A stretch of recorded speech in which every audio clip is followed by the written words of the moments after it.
in 8 modules, and this training is targeted mainly at the pilot procuring entities. We are yet to conduct the training for the suppliers and civil society.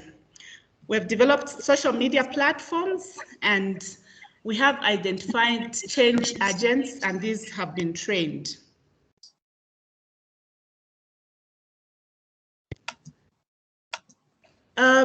We were also privileged to conduct some benchmarking to learn experiences, and I think Ethiopia learned from countries like Bangladesh, Rwanda, Armenia, and South Korea. Like I indicated on the project staff, there's a total of 20 staff, and we have so far recruited 7, and this is progression, or it's a phased kind of approach employment. We're in the process of conducting, or at least we have concluded the procurement process for conducting engaging the third-party auditor to come and give us an independent assurance of the system. Then we are also in the process of preparing the rollout strategy, and the procurement process is in progress, and so is the procurement process for the product classification and mapping. So in terms of the implementation status, we are somewhere around 68%.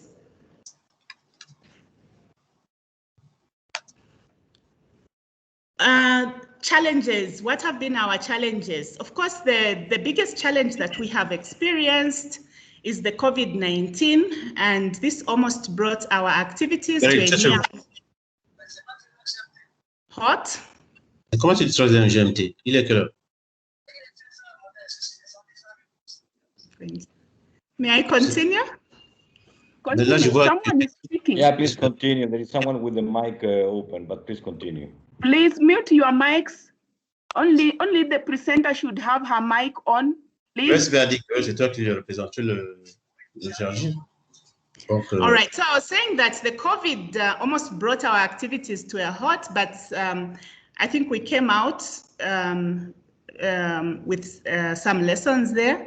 But what that did also was it delayed the system development, and the other challenge that we experienced also is yes, system development delayed due to COVID, due to extensive stakeholder engagement. So we had a number of stakeholders that were listed for engagement, but I think as we went along, there were a number of stakeholders that kept on coming through to come and see how they can join or be part of the system. And I think we had stakeholders like the PPP, the private-public partnership, and a number of other stakeholders. So what this did was, although it was a delay, it brought in a lot of positive feedback from our side. And the other issue that we also experienced was the documents in the early part of the system were very bulky, the deliverables, and these were quite challenging for review. And then, like I said, we had the Ministry of Innovation on board, so also we tried to engage them on the document review. So that also caused the delay on our side on the development of the system. The other challenge that we experienced was that I think the contract structure for system development was a little bit unbalanced, in the sense that even though we had moved a long way, the way we had structured the contract meant that we were not able to even pay, and this provided a challenge, I think, which we resolved later on by an amendment. The other challenge was the timeline for the system development. We think that after looking back now, we think that the timeline for the system development was a little bit tight. And yeah, so I think that was also another lesson that we learned there. Then due to the overlap, due to the delayed system development, we had overlaps in some contracts. For example, when we signed the contract for the system development, and we're looking at the initial development period of 6 months, concluding the development within 6 months, we also started the procurement process for the third-party audit. So what happened was that procurement process was concluded, and then the system is only being finalized. So that was a challenge, but at least we have resolved it in the sense that we have agreed on the amicable start period with the consultant for conducting the third-party audit. The other challenge that we are experiencing is on the integration front. I think that the IFMIS is a bit on the slow side. Discussions are underway, but they're probably not going at the rate that we would have loved them to be, even though we started way back. But we are engaging high officials at a higher level to try and see how best we can resolve the integration between the two systems. And I think this relates mainly to the item list. For the EGP, we are going with the UNSPC classification, and the IFMIS have their way of identifying products. So that is where we are at. Otherwise, on the bulk of the issues on integration with the IFMIS, we are agreed, but we have a hitch there, which we think we can resolve soon. We have also experienced a bit of high turnover on the project, and this has had a negative effect in the sense that there's always the issue of learning curve. The expectations from our stakeholders has been very high. Like parliamentarians keep asking on where we are on the development. So yeah, that is a little bit challenging. What are the opportunities? Hi, Gloria. Hi. Please make it shorter. Your time is gone. That's so my I last give you slide. Let me give you 3 minutes to finish. How many minutes? 3 minutes. 3 minutes. Great, that's more than enough.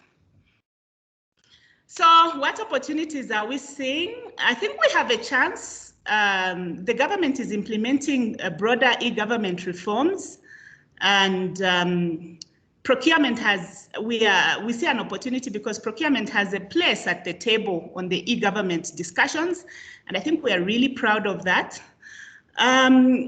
There's a lot of ownership that has been created as a result of having chosen the homegrown solutions. And I think this has resulted to a number of, like I said, there was a lot of stakeholder engagement. So with that ownership, we were privileged that the developer was able to accommodate various stakeholders.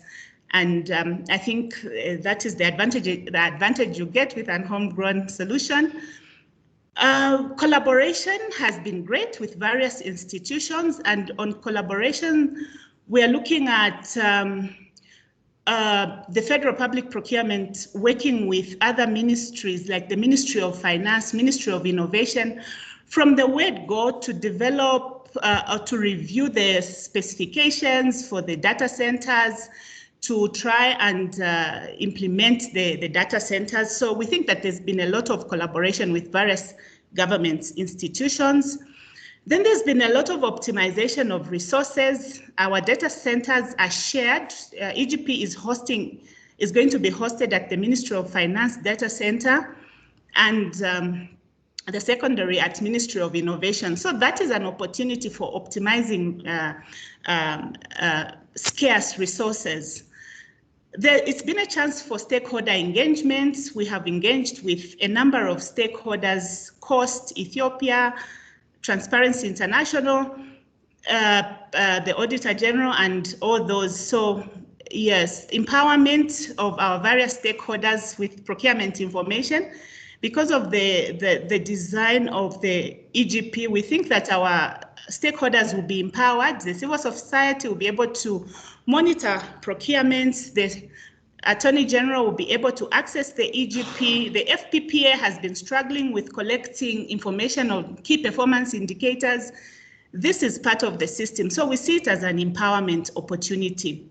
Integration with other systems, although IFMIS has been a little challenging, with the Ministry of Trade, I think it has been very good. The data points are identified, their system is ready. So we are basically ready for integration with the Ministry of Trade and also with the Ethiopia payment system. It has given us an opportunity to standardize our resources as a result of the business process review, which was undertaken. So, and then also the opportunity to review the legislation. So we've had input in the legislation as a result of some of the issues that will be able to support the electronic procurement. International exchange on the subject, which is EGP itself, and other topical areas like the open contracting. Then the expectations from Parliament, although they seem to be a challenge, we are also looking at it as a stepping stone for smooth implementation when we begin the implementation. Yeah, so thank you very much. I hope I was within my 3 minutes. So you are outside the 15 minutes. 3 minutes. Okay, thank you very much, Gloria. Okay, for the next presenters, I hope we are not going to repeat ourselves. When you come to the area of challenges and opportunities, if you are having the same challenges, I think you just skip or you just mention in passing, you don't go into the explanation so that we redeem the time. So we go to the next presenter. That is Lawrence Kanyinyi, who is presenting on behalf of Kenya. He's the project manager, e-government procurement project at the National Treasury. Welcome, Lawrence.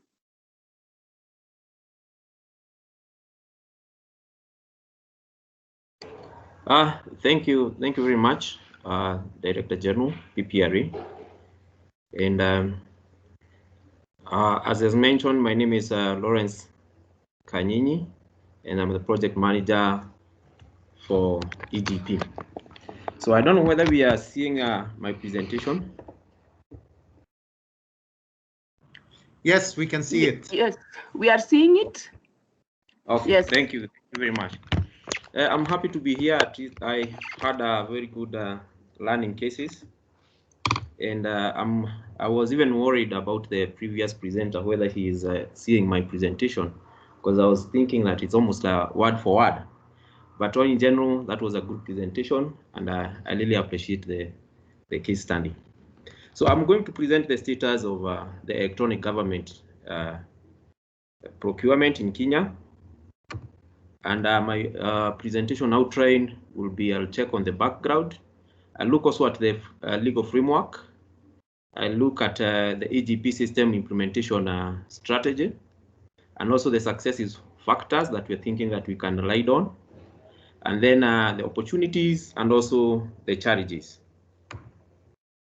So our background is in 2003, we had the integrated information management system that was implemented by the Ministry of Finance. Is it still visible? No. Looks like my presentation has disappeared. Somebody is putting another presentation on. Oh. Somebody else is interfering. Who is that, please? Oh.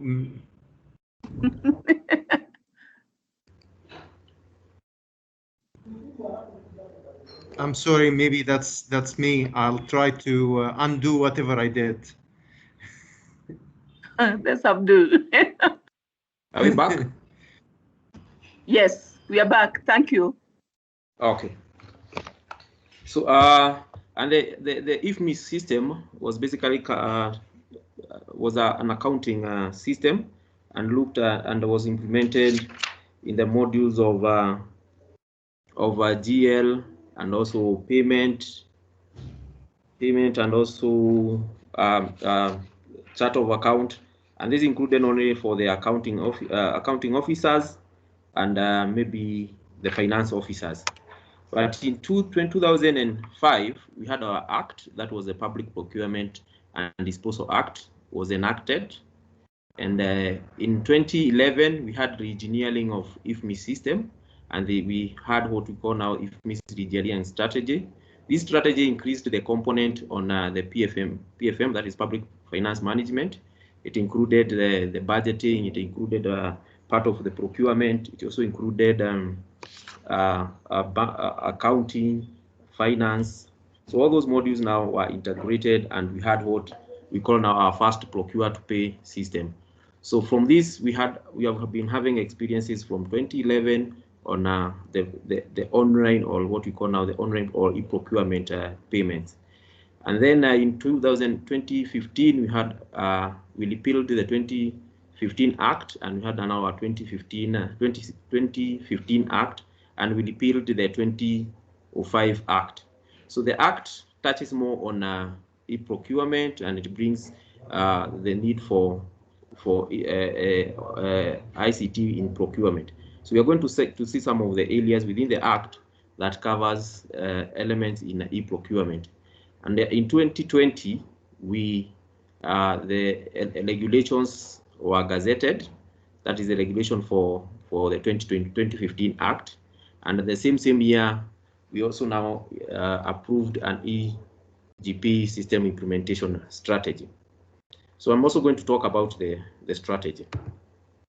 So to look at the legal framework, our legal framework starts from the Constitution of Kenya, which states that any state organ or any other public entity contracts for goods or services, it shall do so in accordance with a system that is fair, equitable, transparent, competitive, and cost effective.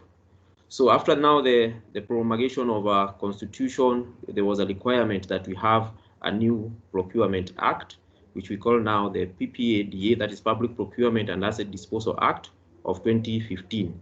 And the enactment of that act gave the mandate to National Treasury to design and prescribe an efficient procurement management system for the national and also the county government, and ensure transparent procurement and asset disposal as contemplated in the Constitution of Kenya.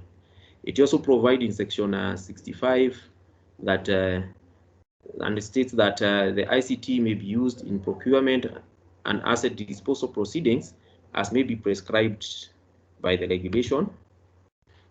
Also, as part of the Act, it also mandates the Public Procurement and Regulatory Authority to develop and manage a state procurement portal that will be interfaced with the EGP system, to publish data generated from the public procurement processes, that is procuring planning, legislation of suppliers, publication of notices, submission and opening of tenders, tender evaluation, dissemination of laws, and publication of contracts award.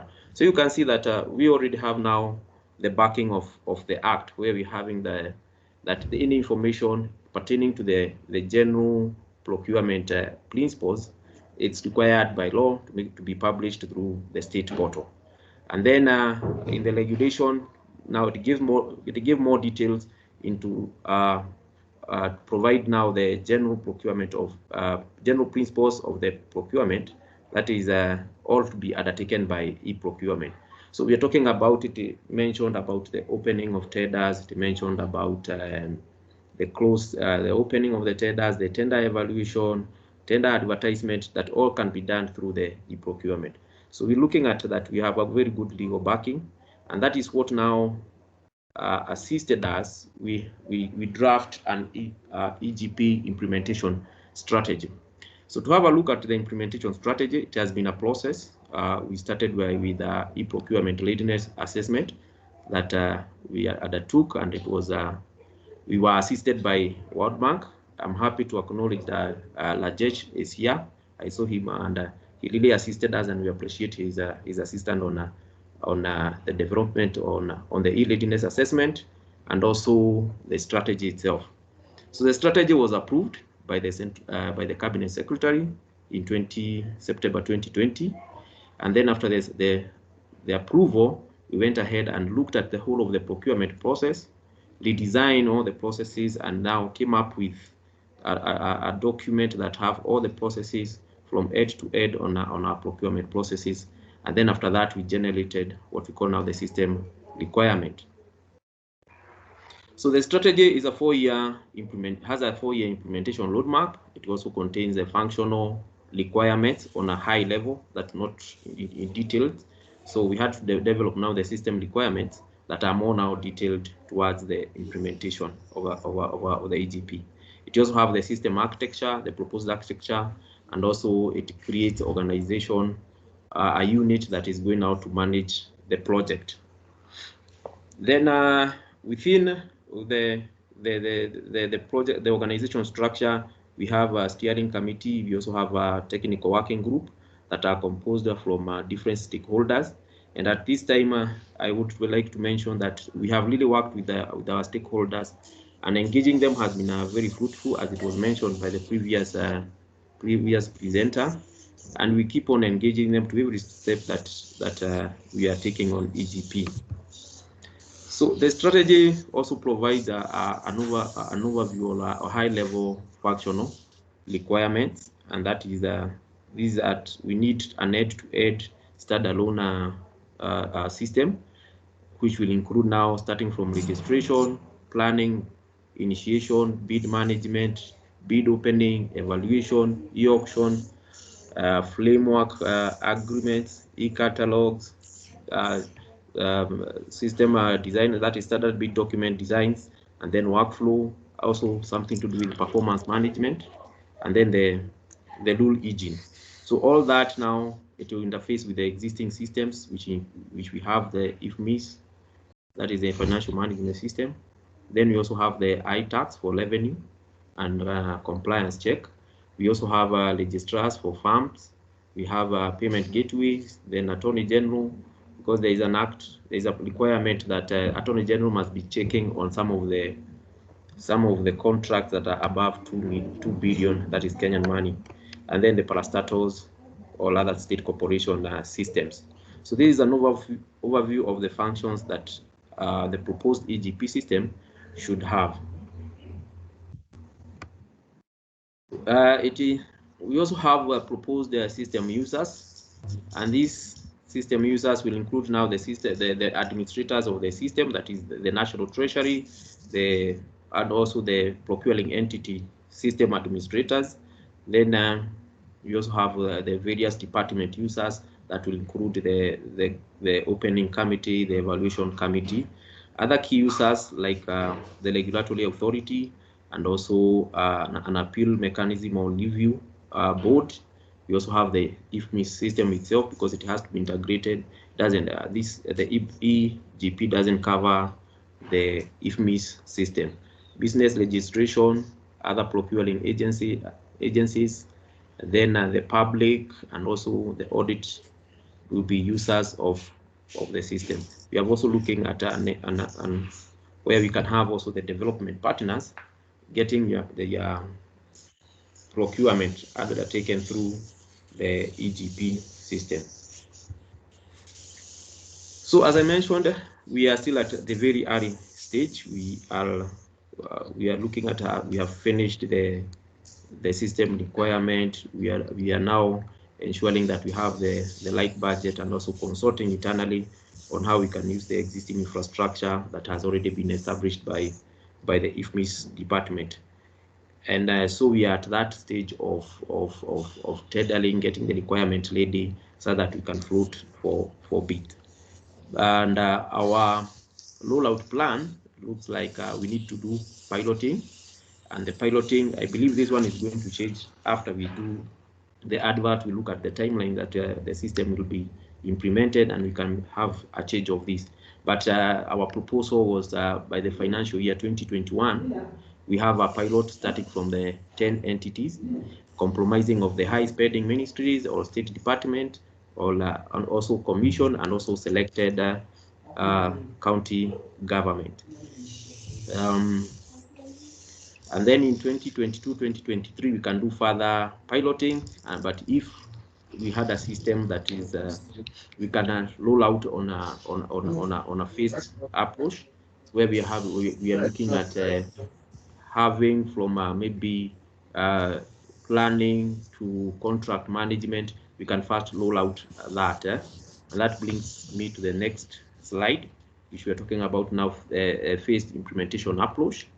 We can have like the phase one, we're looking at having from registration, bidding, tender management, up to where we are having now the contract, e-contract management, and then publication of data. So that is the area that we want to first start on. Then we go to the second phase. The second phase is now a bit more complex in terms of establishing the catalogs and also e-auction.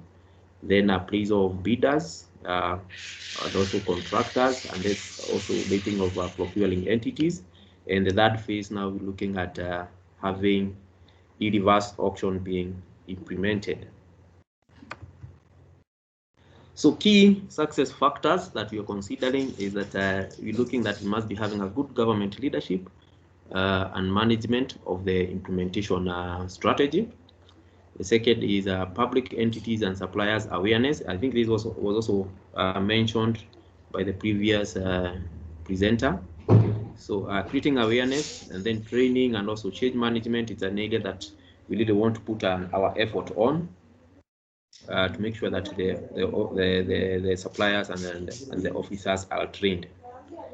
Then we also have, sorry for that, lessons learned from implementation of IFMIS Procure to Pay module.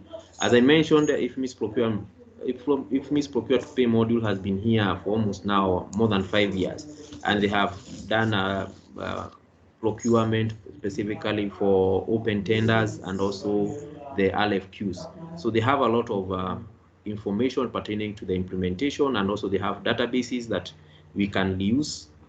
And the reason why we shifted to a new system is because that we realized that there is a bit of restrictions in terms of the architecture of IFMIS, and we were proposing also for having an edge-to-edge processes, that is all procurement processes being online. And another thing that we think that is important is that we need to develop a EGP system operational guidelines. I think it was mentioned even by the first presenter, and also integration with the existing system is also these are areas that we think that we can measure on and make sure that they are implemented they are fully well implemented. So the opportunities that we are looking for is we understand and realize that there is cost saving when we implement public e-procurement. So we want to have a cost saving for the total expenditure of procurement. We also want to create more feasibility in terms of the public procurement demands and supplies. We want to know how the procuring entities demands, what the procurement entities demands are, and also the capacities of our suppliers.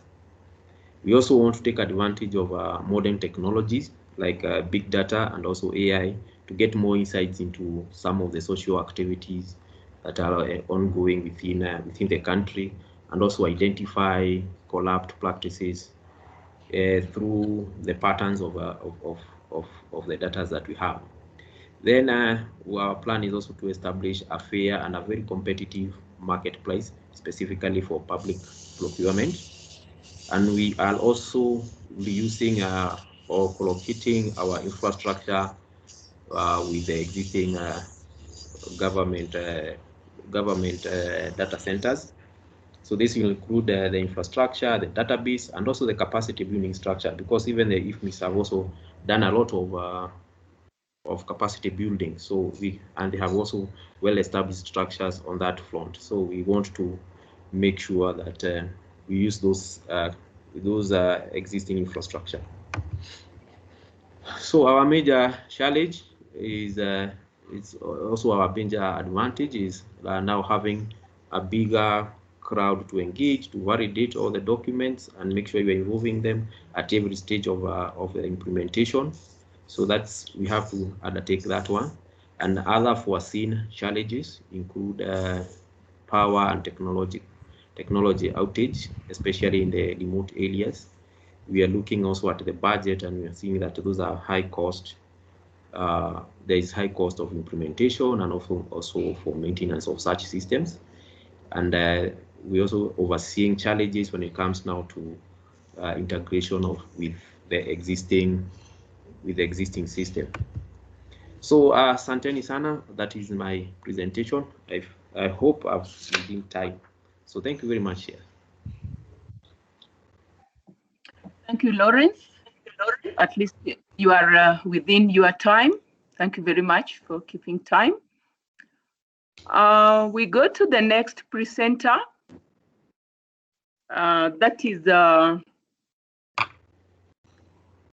Richard or Joyce from Rwanda.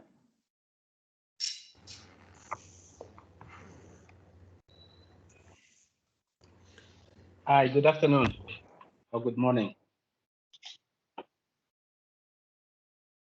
Hello.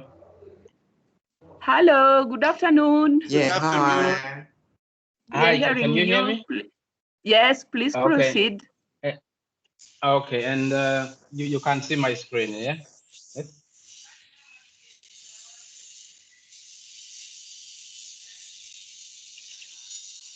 Okay, so good afternoon. My name is Richard Migambi. I'm the project manager of the EGP project here in Rwanda under APPN. And I have prepared some slides on the implementation we've done, focusing on current status, the opportunities, and the challenges. Please stop me if you can't see my screen or you can't hear me properly.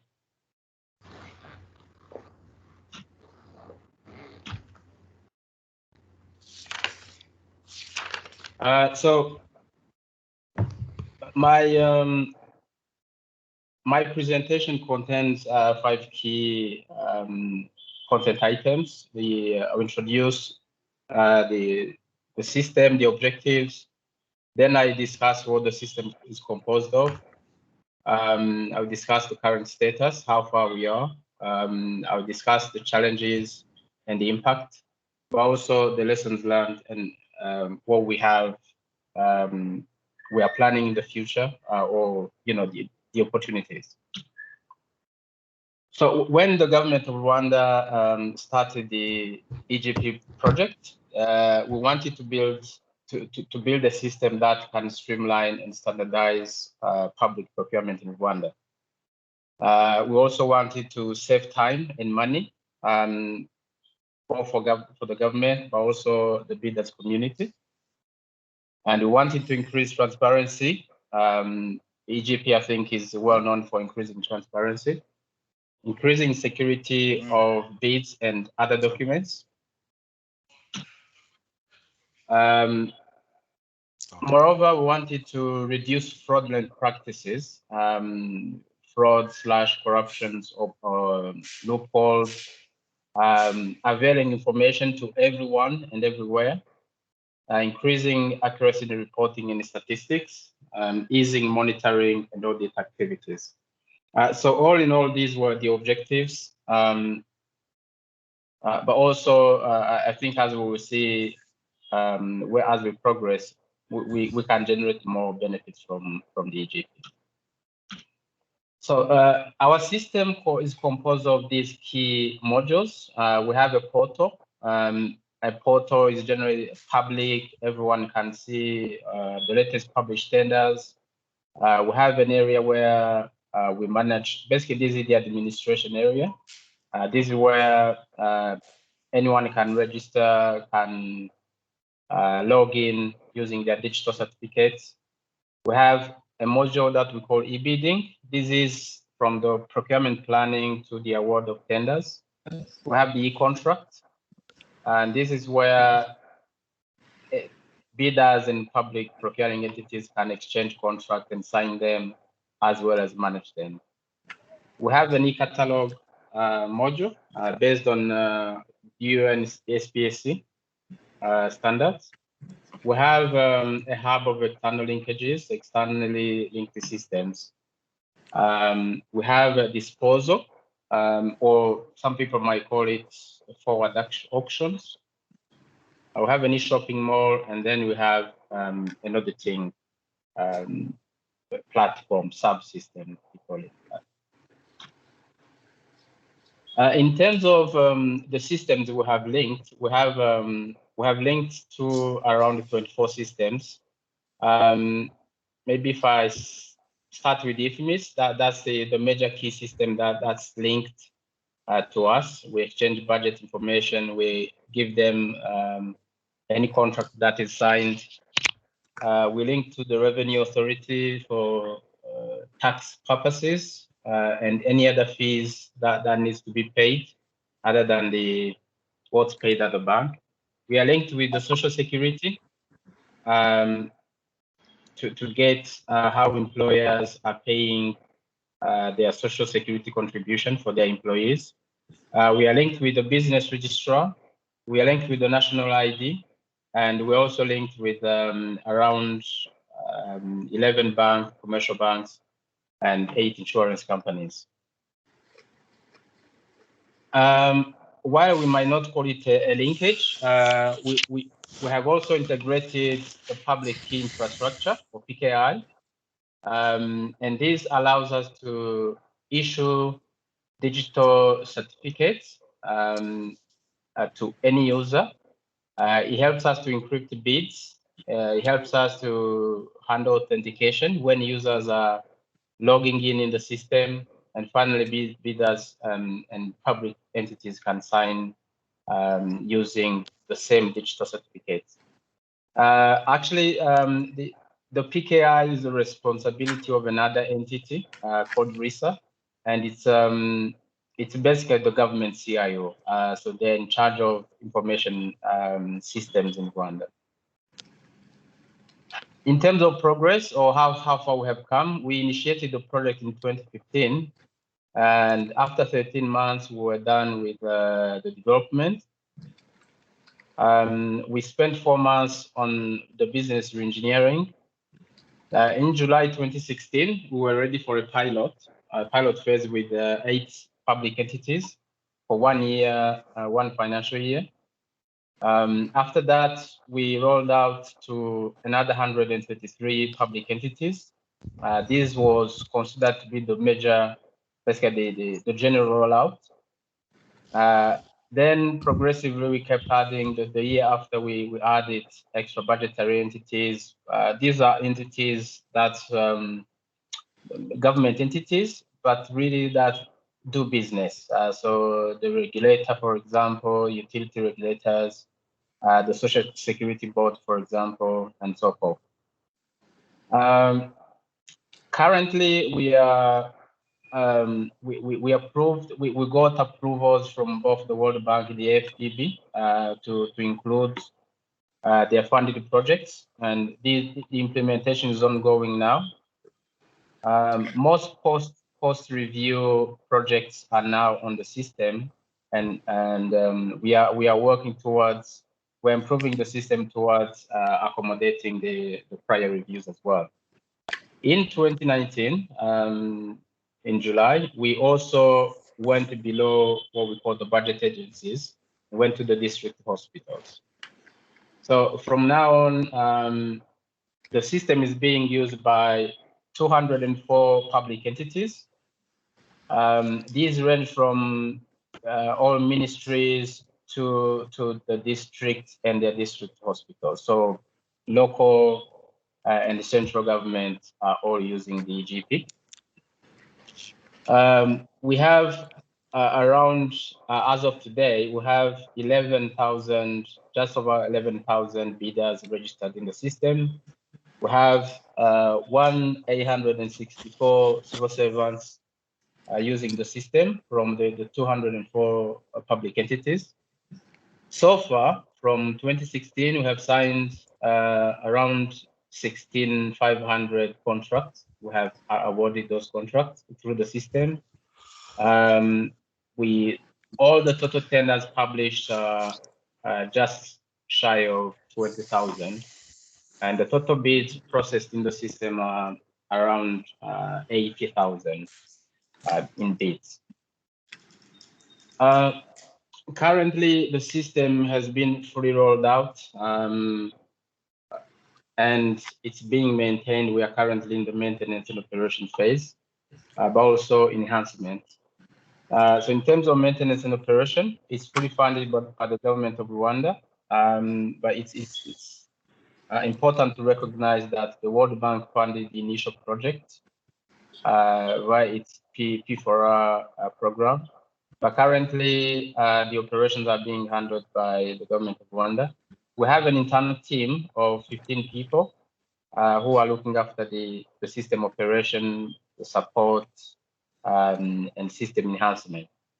Digital certificates and system usage. So to obtain digital certificate and to use the system is free of charge right now. But we are also discussing as an opportunity to establish a business model for the system. We are currently carrying out enhancements and especially focusing on the system to be much more efficient, also to make it user-friendly. Especially we are enhancing the contract management module, adding the e-invoicing, but also preparing to include the prior review project from development partners. We are in the middle of completing a fully-fledged call center so that we can better support our users. Currently, we are using single lines, but it's not that efficient. In terms of challenges that generally have picked out the key challenges. Otherwise, operationally, in a system like EGP, you have more than this. So in terms of external linkages, we have linked with around 26 systems, I believe. And in itself, it's very good, but it's also can be a source of technical issues. Say if one of the partners' system is down, that becomes challenging. So the key is to keep, we signed the MOUs with them, but also MOUs are not enough. We need to keep in check with them and make sure that, on the monitoring, if one of the systems is showing issues, we can quickly get in touch with them. As you know, usually EGPs are implemented to solve some challenges, but that does not change, the people who are in the procurement, especially civil servants preparing bids. So it's a matter of keep training them, keep motivating them to properly prepare BOQs and price schedules. And also currently we have a legal challenge where digital certificates were, basically there were conflict of laws whereby the digital contract signed in the system was not fully legitimate in court. So in terms of if anyone is sued, can they produce the digital contract? So currently, while this is being finalized, we are using double contract where the digital contract is translated into an offline contract as well to satisfy the law obligations. And we are also enhancing the system to bridge this gap and to ensure that everything is completely legitimate. In terms of system performance, we are quite fine now, but at the start we have issues where we left the bids upload as unlimited in size, but currently we have simply limited it to 30 megabytes per bid. And obviously for non-IT aware people, this could be a challenge. So it's a matter of keeping supporting them and giving them self-help tools so that they can overcome these issues. Especially in our context, some bidders are not really that very good with the IT literacy, and some of them also struggle to invest in adequate tools like computers, or even invest in good internet connectivity. So in the past, at least before COVID, we would have people coming to our office seeking support, and all they had to do was connect to a good internet. And the moment we connect them, bids fly in, and they wonder what we did. So they also tend to submit at the last minute, and of course, with technology, you also have limitations. It's like a highway. If everyone is there at the same time, some people are going to be late. So this is something we keep through awareness to make sure that they can change. In terms of impact, currently we are in the final stages of a tender to actually independently evaluate the impact in a quantifiable way with numbers and so forth. But what we have observed so far, we have reduced movement of bidders, which means right now bidders can now check tender documents online. They can download and read them before paying any fee. They can prepare bids and submit online. So obviously, by doing this, you're saving them money. Before they used to print 4 copies of each bid. Now they only submit 1 copy and online. And since we have integrated many systems, they don't have to print anything or scan anything. Obviously, this reduces cost. With the PKI and the encryption, we are now making sure that by the time you submit as a bidder, the system knows when it will open. So we have eliminated the opening committee, and the system will check when bids are supposed to open, and it will run a background job, and it will simply decrypt the bids and present them in an opening report. So this obviously increases security, because whenever you have human intervention, you have risk. But also it has reduced suspicion from bidders of public officers. Increasing transparency, when you put information in a standard place, single portal, bids are opened and contract signs are made public, then information is really available at everyone at the same time, regardless where you are. Improved compliance and reduced fraud. For example, right now it's not possible to publish an unplanned tender. So there could be many more examples, but for the sake of time, I limit myself there. In terms of increased, I think this is repeated, reducing fraud. So we believe we have reduced fraud, maybe 100% is as of it stands now. So especially for documents coming from the external linkages, we know the system is fraud proof at 100%, because the issuing institution is as interested to keep this document as authentic as the institution who's issuing the tender. So the more systems we can link, the better we can reduce fraud and any other loopholes. In terms of impact, we have surveyed 409 procurement officers in 2019 in terms of how the system is helping them save time, save money, increasing transparency, reducing fraudulent practices, and so forth. And the answer were ranked between 82.5 and 97 in terms of how they felt the system was positively helping them. So obviously, as you can see, from 82 to 97, this is usually a good score when you were still at school. But when you're doing public finance, you probably need to do much better than this. So this is why the journey continues. Quickly on the lessons learned, at least for those who are still in the preparation of implementing the systems, I think when you select a good vendor, I think in our case we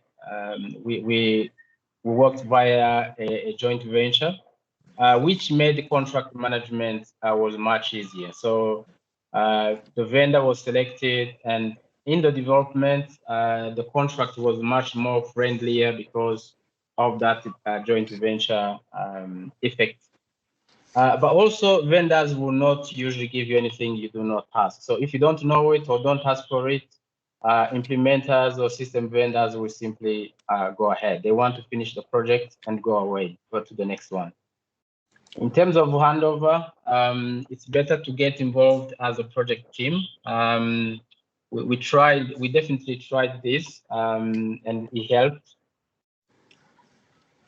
In terms of rollout, we benefited from a clear regulation, legal framework. So we had already a law established. I think other presenters have discussed this. So it's clear that without a clear law, you can't really do anything with EGP. Having a dedicated project, others discussed it. When we went for the rollout, we went with a pilot, then we went big bang after that, because we thought by going 50-50, maybe 50 manual, 50 online, this will create doubts in people's minds. And we are proud of that decision, obviously because it has worked. Whenever something works, it's fine. So in terms of, I think when you build a system like EGP, you launch it, it's being used by users, you can call it success. So I think for us to get to where we are, we benefit from the political will and their support. We had already available IT infrastructure, like the national data center, the fiber optics. We had an established public procurement law. The government allowed us to have a dedicated project team locally. Also having other systems ready to link, as well as the developer who helped us. Closing the future plans, we see when we launched the EGP, we realized that much more can be done on contract management, but also eliminating paper in general.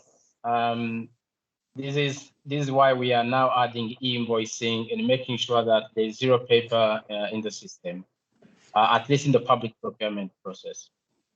We are also, like I said before, we are soon to integrate with the World Bank system called STEP.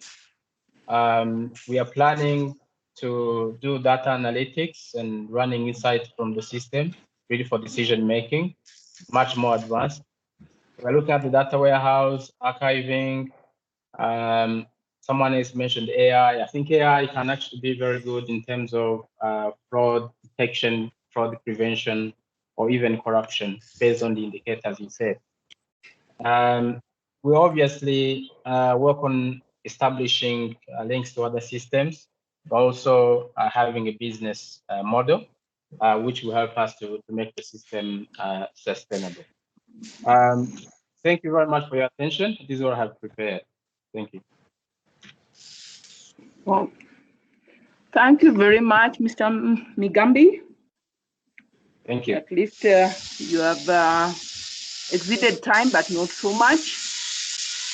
We will go to the next presenter. And there is some noise. There is somebody's mic which is on. Whoever is not a presenter, please mute so that we can get the conversation clearly, please. So we go to the next presenter from Tanzania.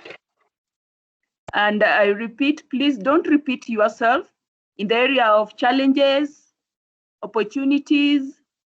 If you have the same challenges, same opportunities, and even lessons, please just say so and we continue.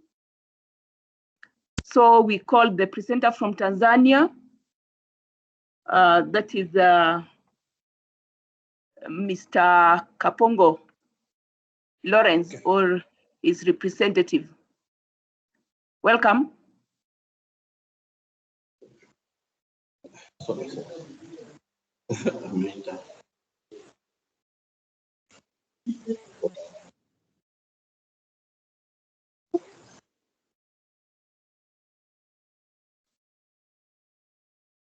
Bastid, are you the one presenting for Tanzania? Hello.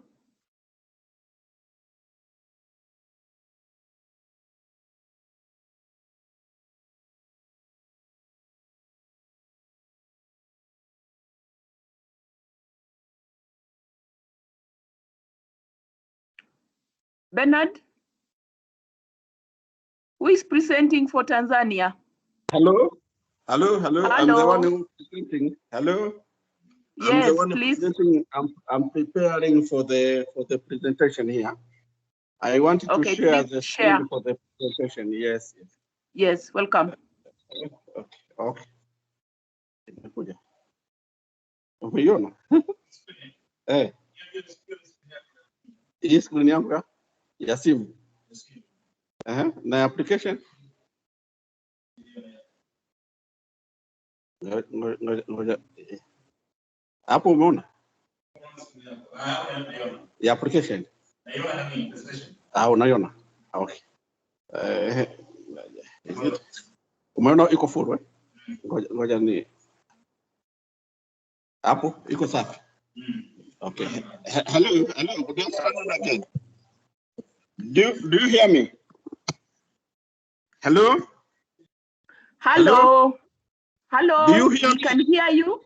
Yes, and we can see your screen. Can you see the screen? You can see Yes. the screen. Okay, thank you. I'll be presenting on behalf of Engineer Leonard Kapongo, who actually is apologizing for not joining us this afternoon, as he has another assignment in the ministry. So I'll give you an overview of the Tanzanian National E-Procurement System, which we call it TANEPS.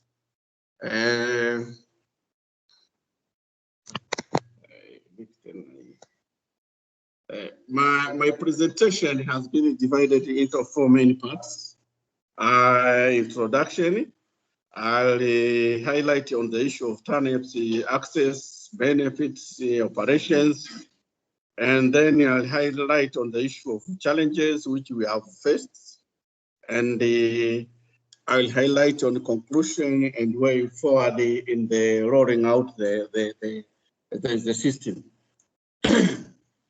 And the journey to electronic public procurement system in Tanzania started by feasibility studies, like the other countries of my previous presenters has been presented. In the year 2010, Tanzanian government conducted the feasibility study to check the readiness of the country to start using the electronic public procurement system. In the study, they come out with almost four issues. And these are the legal and the legislative frameworks. The outcome of the study, it showed that the legal and the legislative framework, which used by that time, was lack supporting law. And they recommended to review the public procurement laws to support the e-transaction, e-securities, cybercrime, etc., etc. Another point which was the reduction of the study, it was the issue of the procurement process. Procurement process was ready, but it is recommended as more standardization and the classification, especially of goods, establish operators, performance management, etc. And another issue was the institutional structure. Institutional structure, it was not ready. There was no sponsoring entity, and it was recommended Public Procurement Regulatory Authority to lead in view of her public procurement mandate. And another issue was the ICT resources and the people. And by that time, the year 2010, we had no internet security framework. There were no PKI infrastructure, and there are very low ICT penetration. It was recommended for ICT capacity building up, issues of PKI, etc.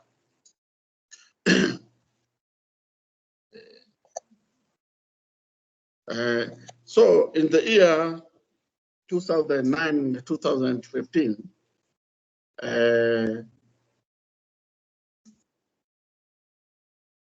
some gap from feasibility started being addressed, like the Public Procurement Act of 2011, which is currently in use, which is the Procurement Regulation of 2013. It recognizes the use of electronic procurement in the law. The cybercrime law was enacted in 2015. E-transaction law, the same, was enacted in 2015. Later on, in 2015 to 2016, the feasibility study or preparation of system requirement was requirement and launching of procurement of developer started. In the year 2016, the contract signed and the development of turnips commenced. And this is contract signed following the competition of the bid, which was financed by the World Bank. It was advertised internationally, and later on it was contracted to European Dynamic of Greece. And the developer, European Dynamic, developed the system. And in 2017-18, the system started tested and it was deployed. And the training was conducted to 81 procuring entities who were in the list of piloting group. And it's then when the piloting of the system started. In the year 2018-19, the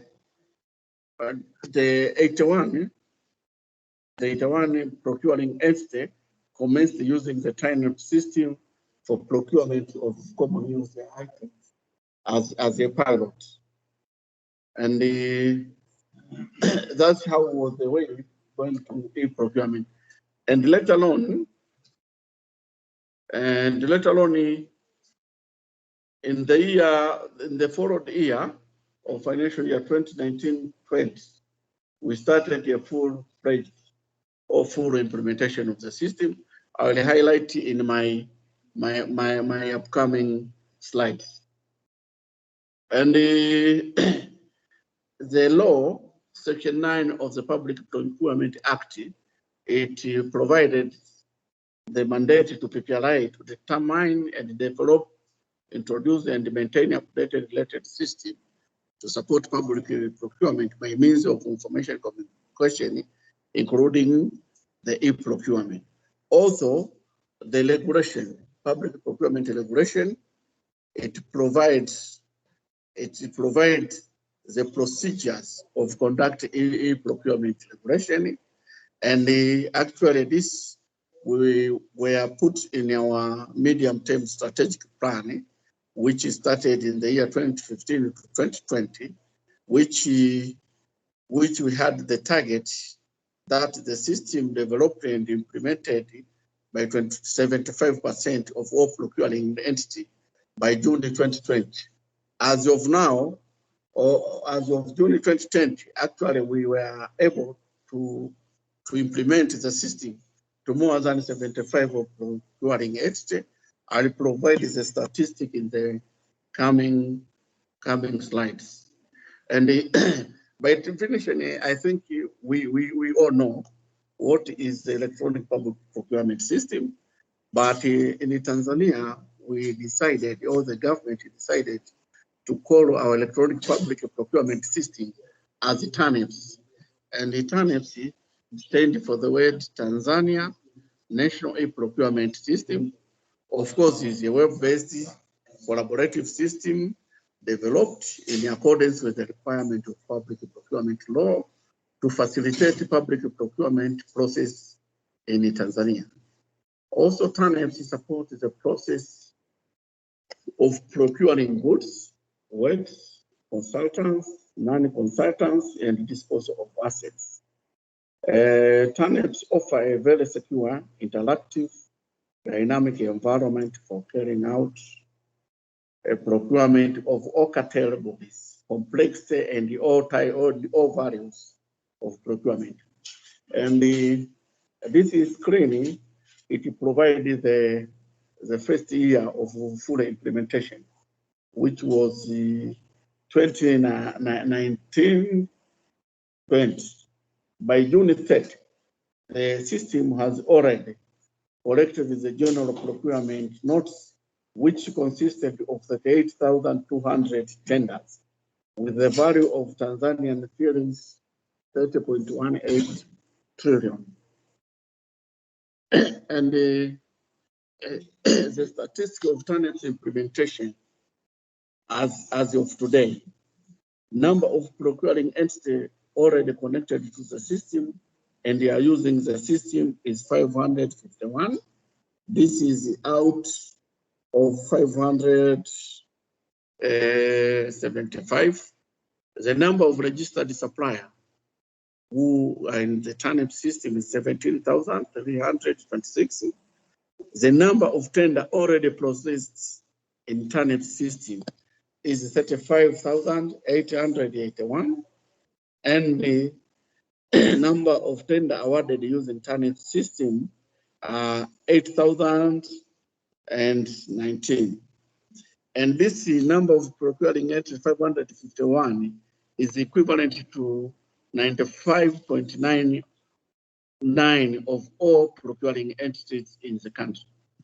And the last 2 points here, it provides the number of tenders in the year we started, 2019-20, as I've said, and the number of tenders with the value, and the next year, which is this year, 2021, we have 39 tenders already prepared to be processed in a system with the value of Tanzanian shilling 30.1 billion also. And the TANEPS is accessed through the URL address www.taneps.go.tz.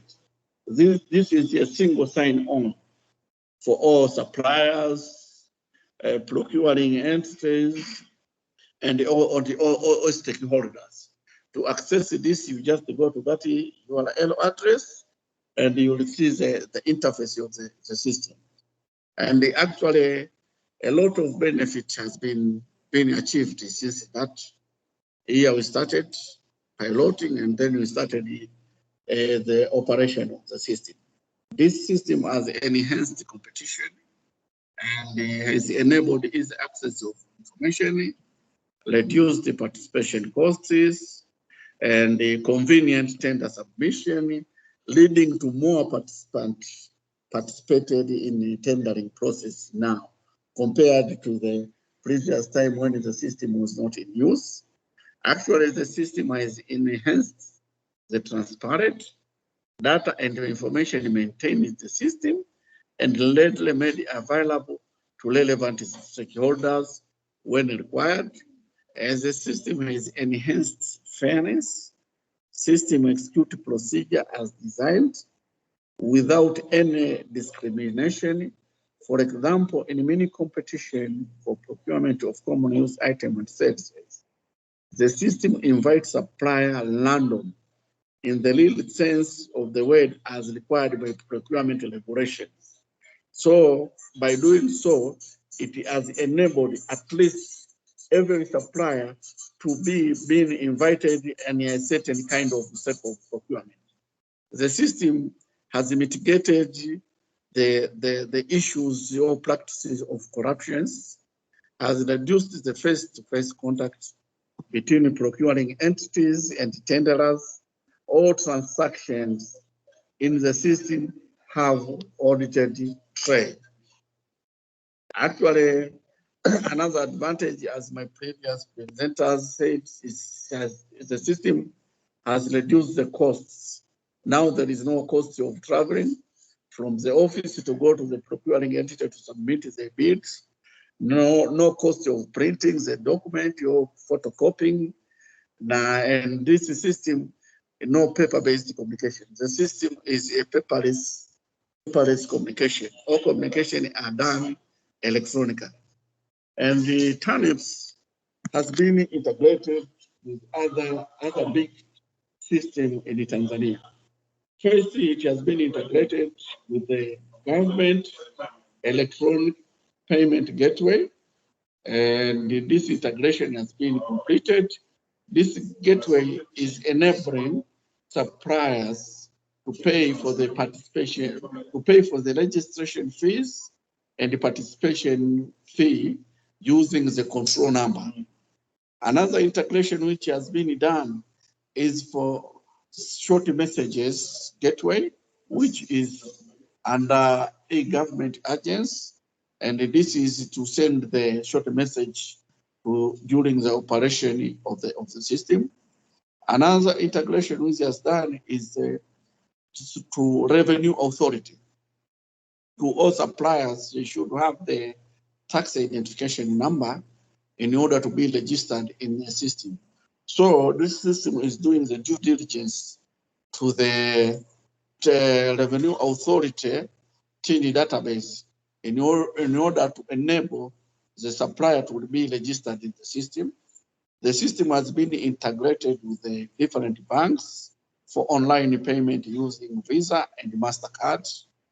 And the system now is under integration for integrated financial management system under the Ministry of Finance to enable the payment, electronic payment, to be done via the system to supplier who has delivered services to different procuring entities. And the current underway integration is done to the National Microfinance Bank of Tanzania. This integration is aimed to facilitate the bank guarantees electronically. And another system is for the company registration. And this integration currently is planning to be integrated. The current system has Bernard.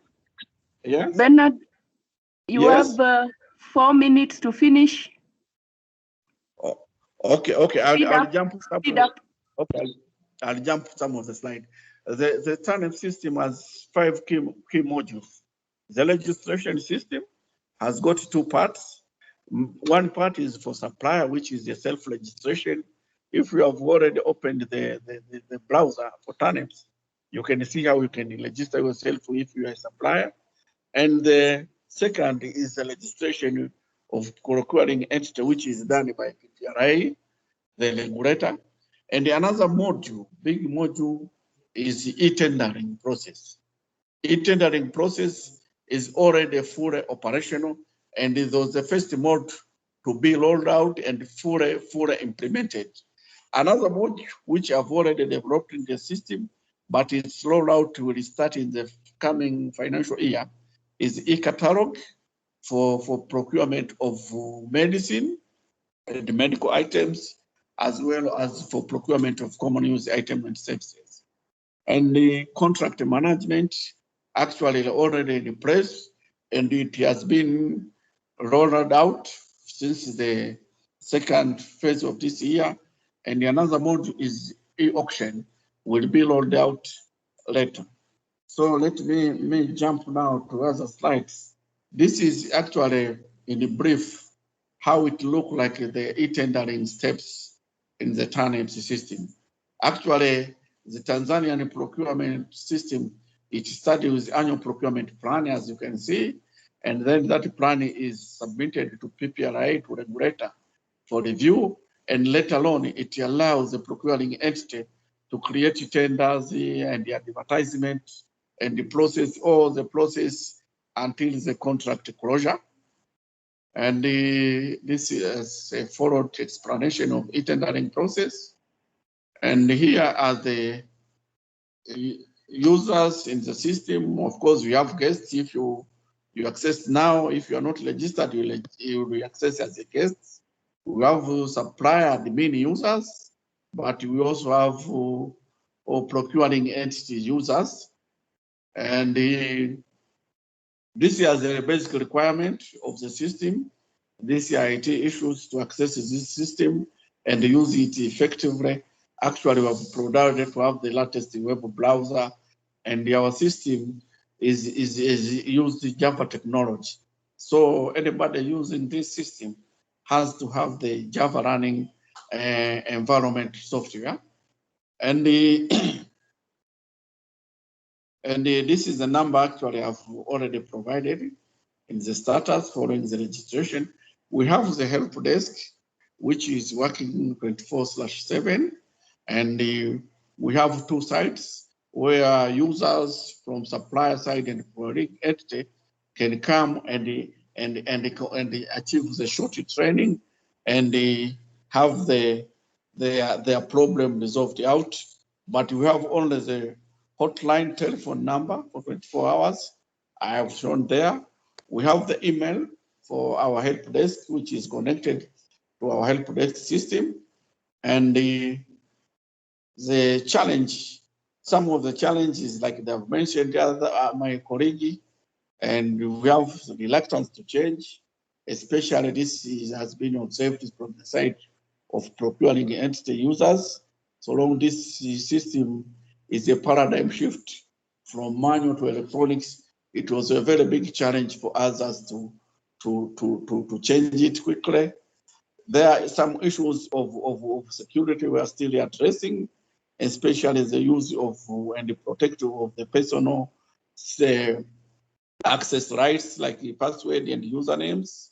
And actually the system is still under maintenance, and TANEPS is still subject to continuous improvement through corrective, adaptive, preventive, and perfective. Sometimes we have to downtime the system while in operation in order to allow some changes, important changes to take effect. And during the financial years here, which we are in full operation, which have been in full operation, good progress have been made in terms of rolling out the system to procuring entry. However, more effort is required to build the capacity to potential bidders in order to ensure inclusive participation in online tendering processes. And our way forward, we will conduct the preliminary assessment to establish benefits realized so far in financial and in economic terms. We'll continue to work with our stakeholders to identify necessary changes to the system and to make the appropriate enhancements to meet the set objective of the system, to continue to build the capacity to all stakeholders, potential bidders, procuring entities, procurement students from higher institutions, special groups, etc. Thank you for listening. I submit. Thank you very much, Bernard. Thank you very much. And since Bernard's presentation was the last one, now we have been reserving our questions. So now we go to that time when we can ask the questions and also give comments on the discussions on the presentations we have had. So I think we will not go by order of the presentations, but whoever is asking a question, you are requested to specify which presenter the question is directed to, so that we can get a quick response from the presenter. So you are welcome.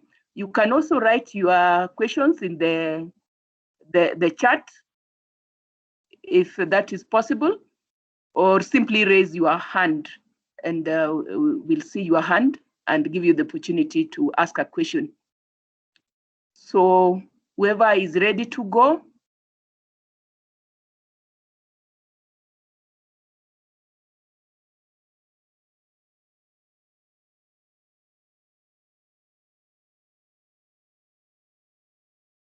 I do want to ask the last presenter. My name is Aliu. Yes, Aliu.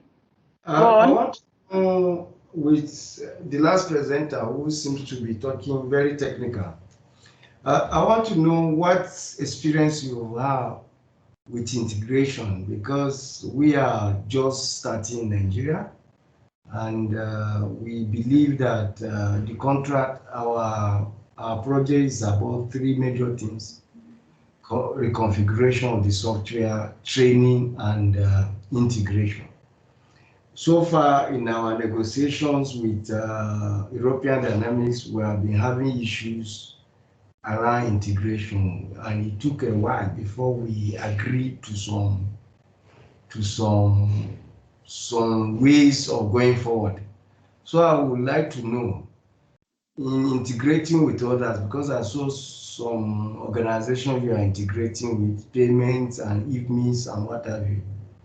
How did you go about it? Did it take you beyond the program of the project, or you were able to get cooperation from these other parties quickly?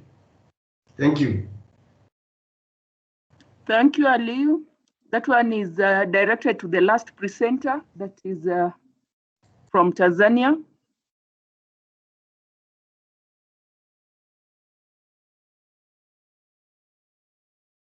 Bernard.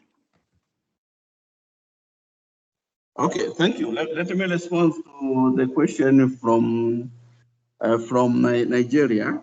And I think he has asked the two issues. What will a student do with the integration? Actually, as I said, the student has nothing to do with the integration. The students are responsible to be rolled out of the system so that they can be familiar with the use of the system after their studies. And the second issue was about the integration, how we were able to cooperate with the European Dynamics to do the integration. Actually, let me share our experience. Our experience, some of these integrations were already in the specification requirement, especially those are related with the payments. Payment for supplier was supposed to be done through the system by using electronic, and the other payment like the APPN system has to be integrated. And some of the integration issue were raised during the system analysis. By the time they were analyzing the system, we come up with another integration, which was very important and was overseen during the specification requirement. And this, it made some, and I can say some changes in the document price. The addendum was done by changes.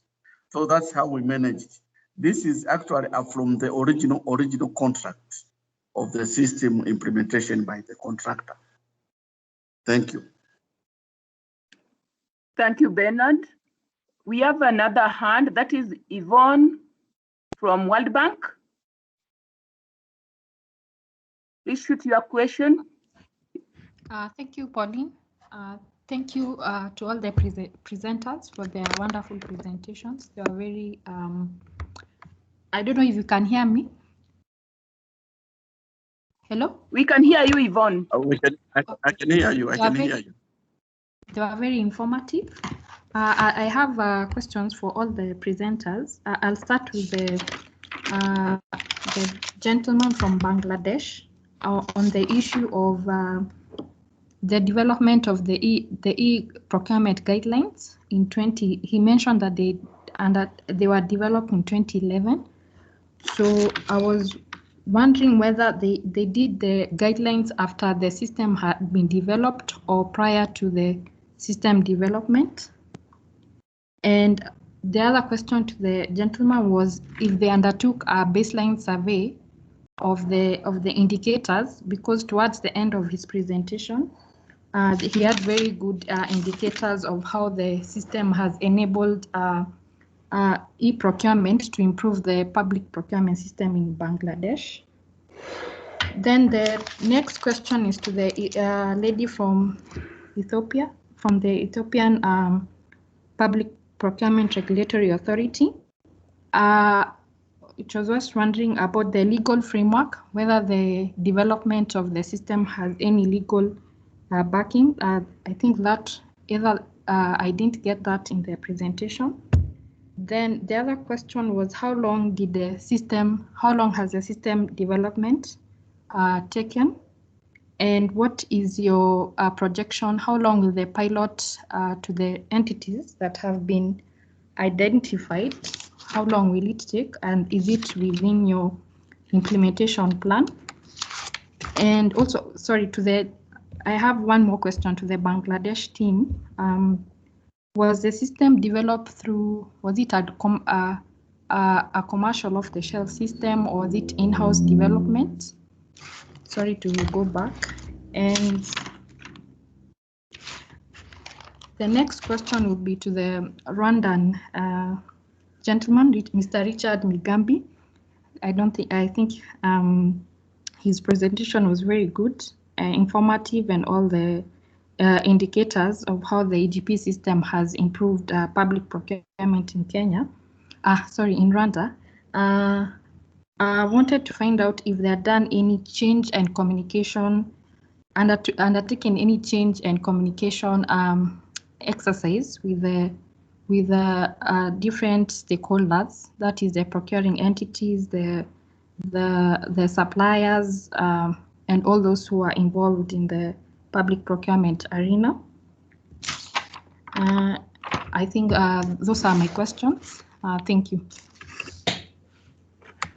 Thank you, Yvonne. Thank you very much. Can I answer to questions for me? Yes, thank you very much. Thank you. The development of the EGP guideline, it was actually the simultaneous development, because we have to watch the rules and regulations and the system development also. So in one side, we are developing the technical part of the system and do some business process re-engineering and give the focus of this or the effect of this business process re-engineering to the guideline. So it was actually simultaneous development. I'm sorry, I couldn't follow your second question. Would you please mind to say it again? Thank you for that good response. My second question was whether you undertook a baseline survey or a survey of how the procurement system was before implementation of e-procurement. Oh, yes. Yes, we had a baseline survey, what we call it the assessment or readiness, assessment of the readiness. And for this survey, we focused on 9 areas. That is the government leadership, human resource requirement for e-procurement, planning and management, policy and legislative issues, infrastructure and web services, standards, private sector integration, and system integration. So as we started with the paper-based procurement in 2003, and then when we decided to move to e-procurement, and before that actually focusing on these 9 areas, we started the journey. That is, we conducted one study or assessment on these 9 important areas for implementation of EGP. And then on the basis of the results, we started our journey. Thank you very much.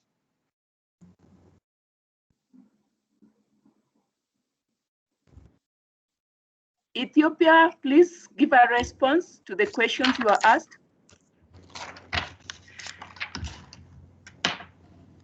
Yes, thank you very much for the question. I think the question was as to whether there is a legislative framework to support the implementation of the EGP. The answer is yes. There's an article, specifically Article 31 of the proclamation, which supports the implementation of electronic government procurement.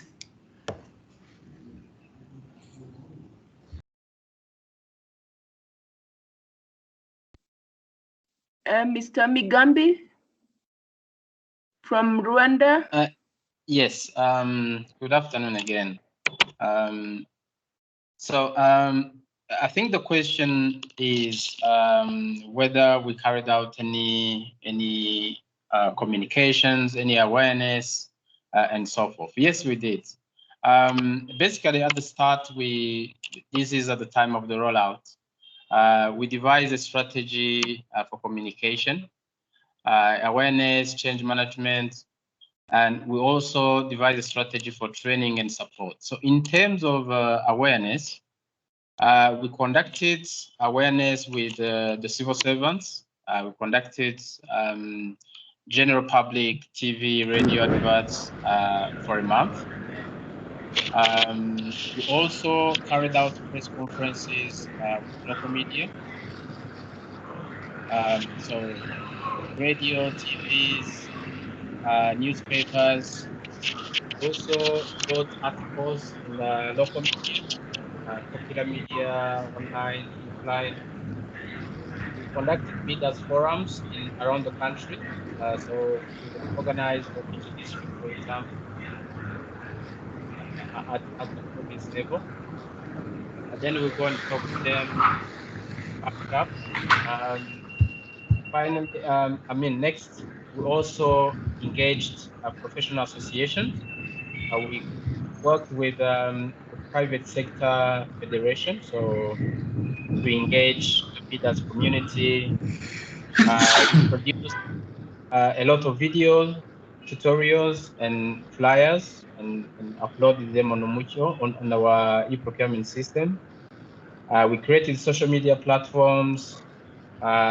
We used to run an email and newsletter, and we also approached law enforcement bodies such as the police, prosecution. We engaged the likes of the ombudsman, the auditor general, and so forth. So the key was to let everyone know what was going on at the start, and make sure that everyone knows what to expect and where they can get more information if they need it. And of course, following to that was ongoing training and support. But in terms of communication, that's what we did. I hope that's clear, but feel free to follow up with a clarification question. Thank you. Okay, thank you. Thank you. Oh, sorry. Yvonne, your hand is still up. Maybe you give somebody else chance. I was just saying thank you for the response from the team. Thank you. Okay, lower your hand. Can we have, there was somebody from Liberia, Roslyn. Roslyn from Liberia. Yes, can you hear me? We can hear you, Roslyn. Yes, thank you very much. I'm Anthony Roslyn. I'm a co from Liberia, Executive Director. Many thanks to all of you for this session and to all the presenters for taking us through the various stages that they are at regarding your e-procurement statuses. For us in Liberia, just a comment before I ask my question. For us in Liberia, we are actually at the early stage of our e-procurement journey. We've already done study tours, and we look at various lessons learned from several countries that we can domesticate where applicable, and we are at the stage where we are developing our e-procurement strategy. We do intend to carry on a lot of awareness, and at the end of our processes to roll out to 5 entities. I just wanted to ask the first and the last presenters, Ethiopia and Tanzania, from their experience, what were the challenges or lessons learned regarding their relations with the procuring entities and suppliers? Thank you.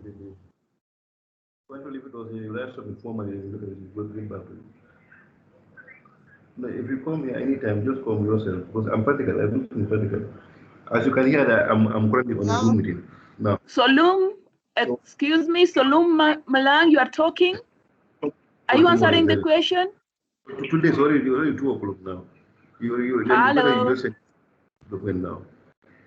Because I did Hello, just to please. fast track it. Please mute, Mr. Malang.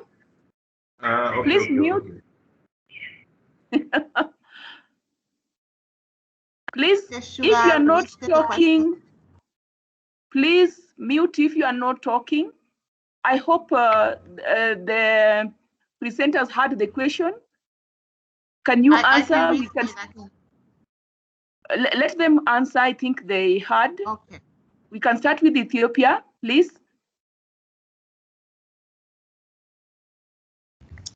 Okay, thank you very much. I think that she probably meant Bangladesh, because she said the first speaker and the last.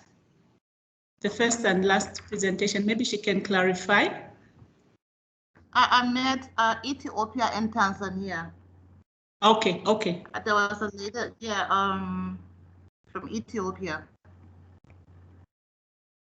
That is on the engagement with suppliers. Is that correct? Yes, exactly. Yes. Okay. I think I did indicate in our presentation that our engagement with suppliers was supposed to take place at the time when the COVID was just at its peak, and therefore we had to change strategy and utilize video. We made videos and things like that for sensitization. But our engagement with the actual suppliers starts this July. So that was why I thought that perhaps it was directed at Bangladesh. So you may want to get insights from Bangladesh. Okay, thank you very much. Actually, our engagement with the suppliers, we mostly prefer to engage face-to-face. Actually, you know, in a country like us, engagement through other medias sometimes become less effective. So we arranged consultation with the suppliers. We trained them. We have been training them, and we train them. Still, we are training them. It is actually permanent engagement. It's not one time that we'll engage and then we'll let them go. So that is our strategy. And recently we have started another initiative. We call it the Government and Tenderers Forum. We are trying to develop one forum with the tenderers. It will be a permanent sort of arrangement in which the tenderers will be able to raise their voices about how to improve the system or what are the problems they are facing. So through this forum also we are engaging our suppliers. And frequently we visit our field level offices where we call the tenderers and we take their opinion regarding the improvement of the system.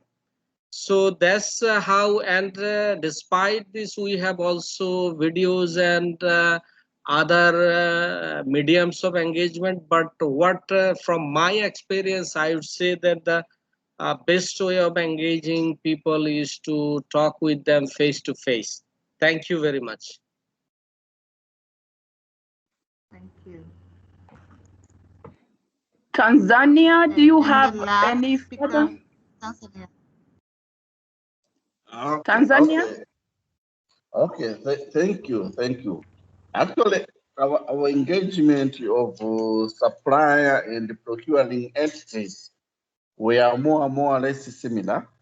First of all, we were arranged for the face-to-face training, and this was done mostly to procuring entity and to some small extent to supplier due to COVID outbreak.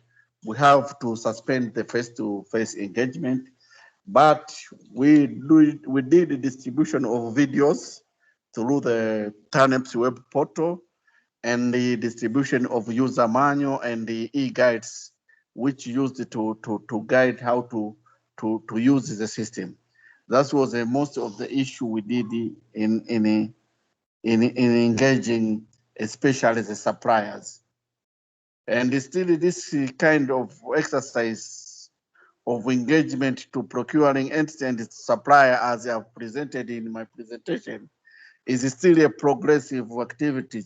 We are still continuing it. And others are visiting our offices. We have the offices in 2 locations in different regions where they are able to visit there and to have a short training and the instruction on how to use the system. Okay, thank you.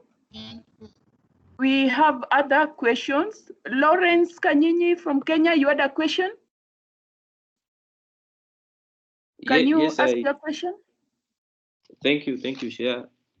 I have a question, one that goes to Bangladesh, and I want maybe more further clarification in terms of the suppliers database that they are developing. So my question is on the registration of the suppliers. So what's the process that you are using to identify the suppliers so that they are put on the suppliers database? And specifically, what is the technology are you using, like the public key infrastructure that have been mentioned here? Is it face-to-face or has to bring the physical document for them to be included into their suppliers database? And then the other question goes to Rwanda in regard to the PKI infrastructure. I understand it's not managed by the authority, the procurement authority. But what is your experience in terms of managing the keys, and how was it adopted? And is it easy for suppliers to use the keys? And lastly, my question goes to Tanzania. They have mentioned it is a self registration for suppliers. I would like to know, do they have they encountered like fake registration, and how are they dealing that maybe companies that are not registered, even if it is being checked with the registration organization or company registration? So that do they have maybe somebody who fakes a company and or maybe gets a company and fakes the individual? How do you relate and make sure that now the database for the registration and suppliers is clean? Thank you very much.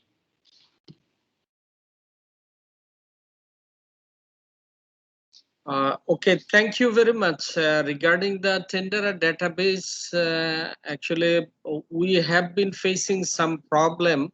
The procuring entities are complaining to us that tenderers do not submit their information properly, especially for works procurement. So what to do then? We finally decided to develop this tenderer database. in this database, we have just developed as a module this tenderer database in the EGP system. It will be it is a separate module. We have already developed it and we are piloting it in some departments, and we have requested some tenderers also to insert data in the database.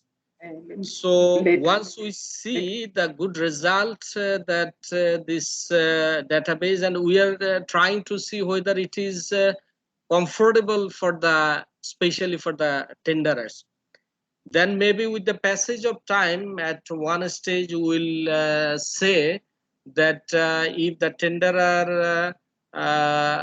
tenderers do not include their information, especially their completed information relating to their completed works and their ongoing works, they will not be able to participate in the tender. And in the tenderer database, the tenderer can insert the data in the system, as well as the procuring entity also can insert data in the system. Once some work is finished, then the procuring entity can also certify that, okay, some tenderer has finished some work, mentioning the date, the value, and all these things. So that is the way we are working with the tenderer database. And another important issue, we have linked this tenderer database with our EGP system. So all the tenderers participating in the EGP, their work experience or work activities will automatically be extracted by the tenderer database. So that is our actually intention. We are moving with this. Thank you.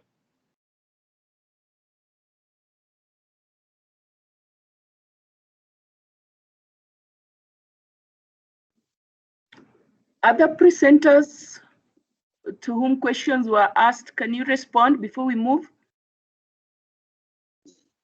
Hello, Tanzania.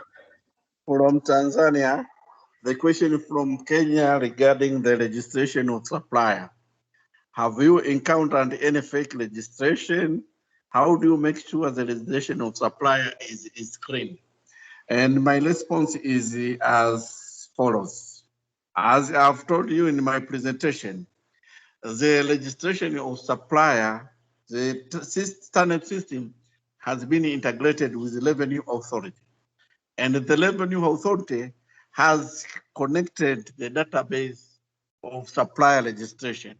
What we normally do, the system has been integrated with Tanzania Revenue Authority, and all the suppliers are emanated from the database.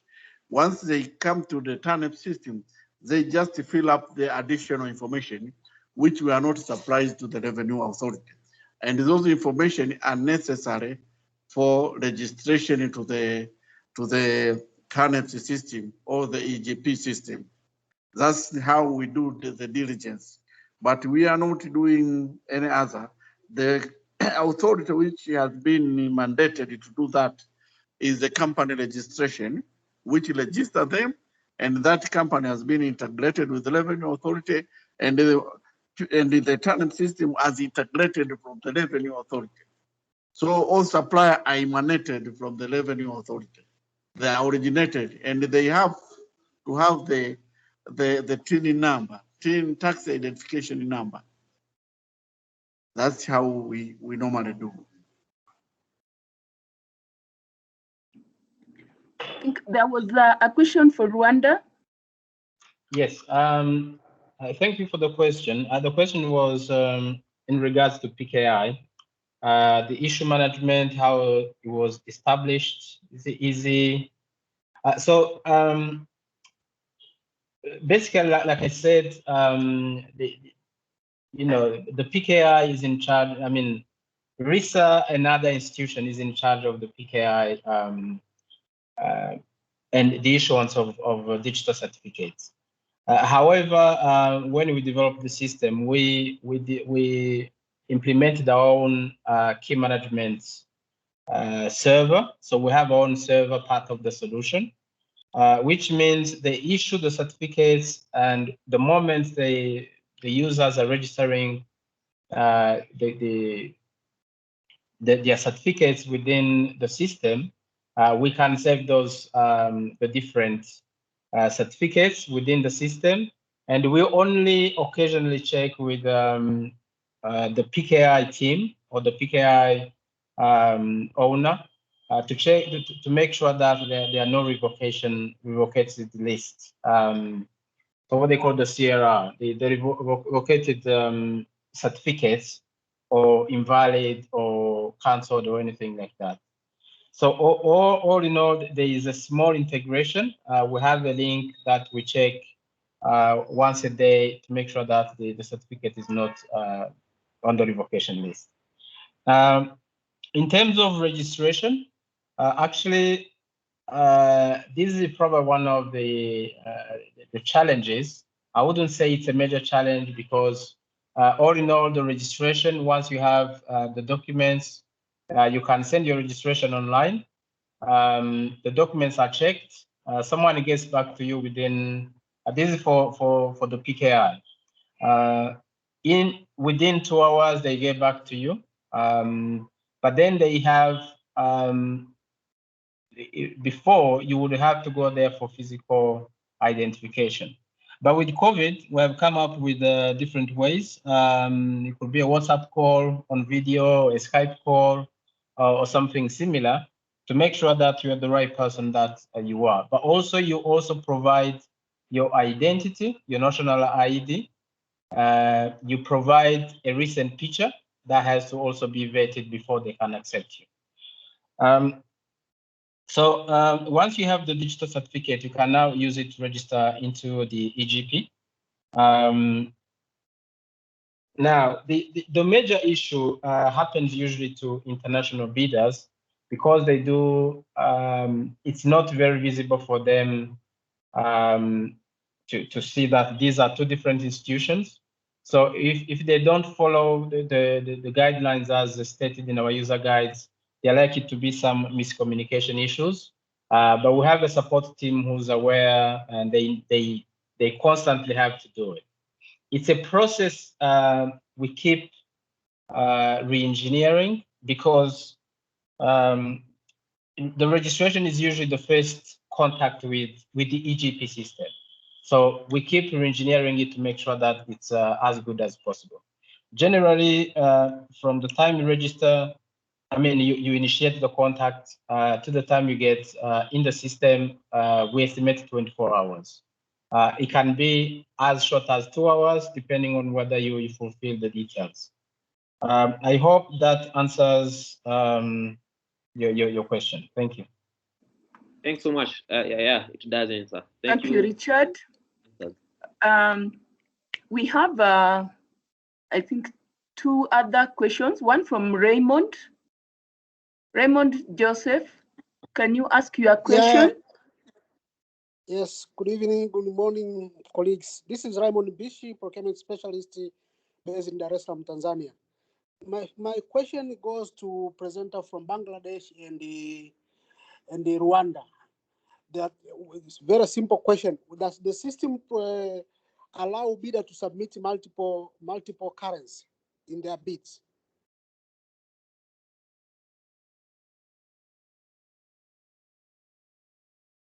So maybe since I'm the last one, let me continue from where I left off. In terms of multiple currency, it's one of the enhancements that we are carrying on now, in line with accommodating tenders funded by the World Bank, by the AFDB, and similar development partners. Thank you. Bangladesh. Yeah, thank you. Actually, we have not started the international bidding through our EGP system, though we have developed our documents. The module is already developed, and maybe within a short period of time, we are going to start this international competitive bidding through the EGP system. For a currency problem, we had discussion, for currency issues, we had discussion with our banks. In our tender document, we allow 3 international currencies plus local currencies. So we have arrangement through our banking system, through the banking system. The tenderer can get actually their payment in international currencies, and they can actually submit their performance securities and tender securities in international currency. There is no problem at all. Thank you very much. Thank you. Okay. Jamilu, you had a question. Jamilu? Yes, good day. Thank you. So my name is Jamilu Abdullahi from Nigeria. My question is to the presenter from Tanzania. Specifically, I want to ask pertaining integration, system integration, and also specifically on the contractual registration system. So I want to ask, was there that system, does the system exist before the development of the EGP system? And if it does, what was their experience with the integration? So I'm saying whether the developer came with a customized application for contractual registration or they integrated with the existing legacy application for contractual registration. That's my question. Then finally, to the presenters, I want to request that you should please forward the presentation to the email addresses of the participants. Thank you very much.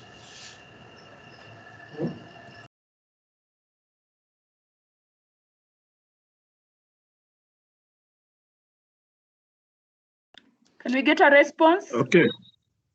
Yes, thank you, Jamilu, for the good question regarding the integration of the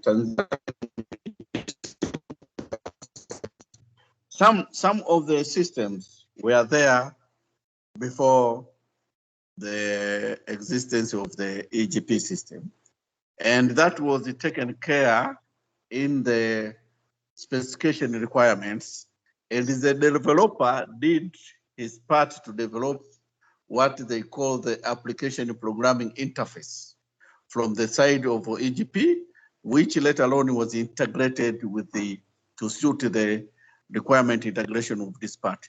Some of the system were not there. What they did, they developed their own API, and this API was reflected directly to the requirement from the EGP. Like the GEPG, Tanzanian Government E-Payment Gateway, is an API ready. It was anybody who wants to connect to that system, they have ready the interface API developed. So what was done from the side of the developer just to make sure they conform with the requirement of that part of GEPG. I think I've answered your question.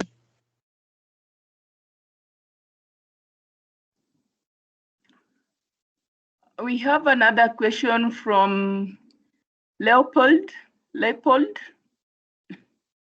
Yes, hello. I know it's hard to pronounce my first name, which is Knut. People usually struggle with that, but that's not a problem. I don't really have a question. I just wanted to say a few words as closing remarks on behalf of the World Bank before you will close the session. So if there are other technical questions, please go ahead with them, and I would like to chip in later before the closing. Thank you. Okay, I'm not seeing any other questions, but I also had one question to Tanzania or Rwanda, whichever will come first. If they answer it satisfactorily, it will serve my purposes. When you are talking of the supplier registration in the system, how do you handle the foreign suppliers? For example, I know in the construction industry in our country, we have a lot of foreign contractors from China, from Germany, Italy. How do you make sure how do they register? Because I can see you need a requirement that some data is drawn from the revenue authority, from the business registration, and so forth. Do they have to register with your local revenue authority and business registration before they can register in your EGP systems?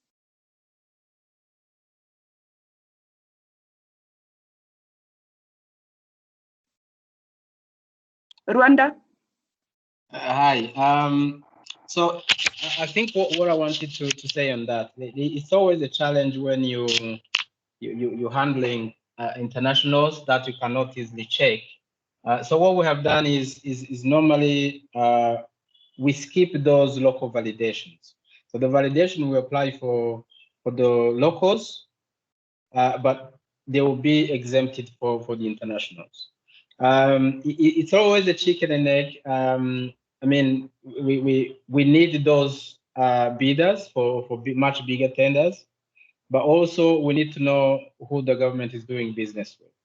So usually when they register, the PKI division has the biggest amount of work to do because they have to approve them for digital certificate. That's usually where the identification is done.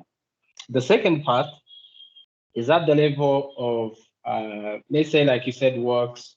If they want, for example, to handle a tender in category A of works, how do we prove that they can actually do that?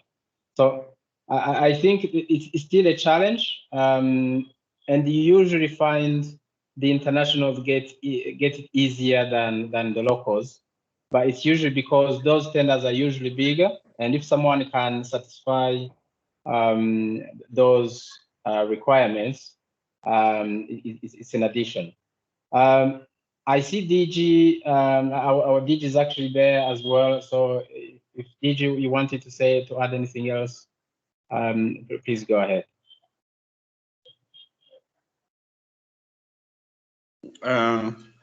Thank you. In addition to what my colleague has said, in Tanzania, also we skip the validation for the international supplier. But during the tender participation, they are required to submit all the certified document in order to participate in a particular tender. That's how we control them. I think I've answered your question. Thank you. Rwanda, do you have a different answer?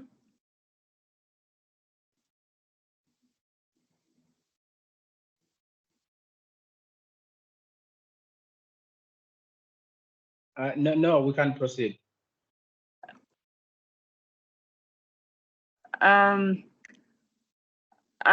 think everybody with a question has asked. If there are any further questions, I think the network, you can ask your country representatives within the network. We can still discuss online and get your questions answered, because this conversation should continue, because people get challenges at various stages of their processes. So if you have any question, do not shy away. Just ask it within the network, and we'll be able to get them answered by the members who have gone through similar situations. So that brings us to the end of the question and answer session, or the plenary, as you call it. So as we move to close, I will just ask Leopold from World Bank to make some remarks before we go to the APPN chair. Okay, thank you so much, Pauline. That's very nice. And again, don't worry, it's okay. People call me usually Nat here in the United States because they have problems with Knut, so that's fine. listen, this is a great event, and as you said already, you know, the network is there in order to continue the dialogue, and that's the most important. It's so good to see that. So on behalf of Hiba Taboub, our procurement manager for the Africa East and South region, she conveys her best, she asked me to convey her best greetings. She is unfortunately committed in another meeting. And you know, just to say that this is really a great event, and we hear common questions related to supplier engagement, registration, PKI, currencies, integration with other systems. This is all stuff that is subject to discussion, and the lessons learned is very important to be shared. I would like to say thank you very much to the organizers of this dialogue. Thank you very much to the APPN chair, Madoda. Thank you to you, Pauline, for having moderated this in a wonderful way. And of course, thank you to all the participants, and in particular the presenters from Bangladesh, Ethiopia, Kenya, Rwanda, and Tanzania. I would like to have 3 points very quickly, really, which we are faced with in our discussions within the World Bank and outside if it comes to e-procurement. People think this is technology. Yes, it is technology, but think of the impact, and this is what people underestimate. Think of 20% of public procurement spend of GDP in a country, and then think of, let's say, 10% savings out of e-procurement. This relates to 2% of GDP. And this is often underestimated. We need to promote this idea more in the open dialogue. The second thing is, think of the power of data. The moment we collect the data in electronic format, it will allow us to use business intelligence and other tools to really do evidence-based policy, strategy, and decision-making. And this is a very powerful tool for the future. And the last point is, I was asked when I joined the World Bank 15 years ago, shouldn't we have one e-procurement system throughout the world? Only one, because that's the best thing. Everyone can connect.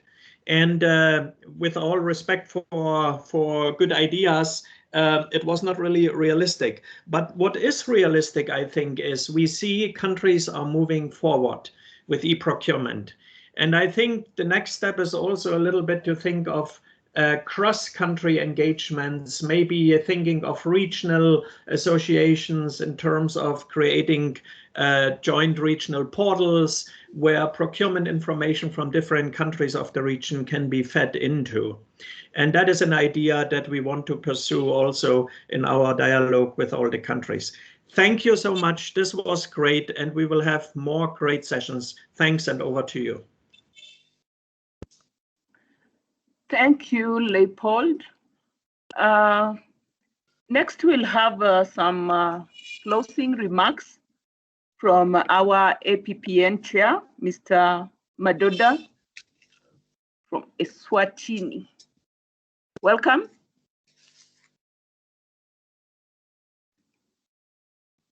Is Mr. Madoda still with us? Yes, I am very much here, Pauline. Welcome. Thank you. Wow, what an event. I'm quite happy. I'm actually ecstatic with the kind of presentations that we listened and saw here today. And thank you ever so much, particularly on behalf of all the countries that are still contemplating to begin the process of doing e-procurement. For example, I can use my country experience. We have just done the e-procurement readiness assessment, which we got good results, which means we can continue with the implementation of EGP. We are in the process of doing that, and we will very much learn a lot as we do exchange visits to the different countries that are at advanced stages of the e-procurement system strategy. Yes, indeed, I would have made a mistake by not acknowledging the fact that I noted that in most of the countries, the World Bank has played a very pivotal role in ensuring that the EGP system is put in place. We have also been greatly assisted by them. And for that, we applaud them for their unending support, particularly as the traditional sponsors of the APPN. We thank you. I also would like to recognize their presence in this forum today. I recognize particularly the presence of Naushad and Kwame, who have been hand-holding us throughout the process and ensuring that although we are going through the pandemic, we still do have activities that are keeping the network knit together and are making the network to grow in strength. And we really appreciate their support in that regard. We thank you also once again the countries that have participated here today. Without your participation, the efforts of the Technical Secretariat and the APPN itself are then of waste. So it is always important that we have participants in whatever initiatives that we have. We also like to continue encouraging you, colleagues, to please make sure that you continue to try and pay your dues to the network so that we can cement this kind of virtual meetings and do a little bit more. I know that a lot of countries have been hard hit by the pandemic, and therefore they have also been affected in terms of their financial resources. However, we will not stop urging you to continue paying your dues in terms of the membership and any other fees. Without much ado, once again, thank you, Pauline, for being able to handle your first assignment in such a wonderful way. You have done us proud. We thank you, ladies and gentlemen. Bye. Thank you very much, Mr. Madroda. In terms of my closing remarks, I do not have much to say. I'm very grateful for the opportunity that have been given to chair this session. It was a challenge, but I accepted it. And I just want to thank everybody for the support, for the response, because it is your response, your support that has made this meeting a success. So going forward, I know we'll be having similar engagements or knowledge sharing experiences in future. So we will consult as an executive committee so that we identify the next topic of discussion and communicate the same to you. And if there are any other future events for the network, we'll also communicate. Meanwhile, I encourage us to continue sharing our experiences through the platforms available for us so that we keep the conversation going. So with those few remarks, I just want to say thank you. Thank you to the Secretariat for helping us to organize this meeting. And thanks to everyone who has attended. My counterpart from Rwanda, I will be consulting you regarding a request I received from World Bank when we were having a preparatory meeting for today's session with regard to the upcoming East Africa Procurement Forum. So I will side chat you on that, and whatever we will agree will be communicated to the members. Thank you very much, everybody. Have a good day or a good evening, whichever the case may be. See you next time. Bye. Thank you. Bye-bye. Bye-bye. Thanks. Bye. Thank you. Thanks. Bye-bye. Bye, colleagues. Bye, everyone. Thank you. Bye. Bye. Thank you all. Bye-bye.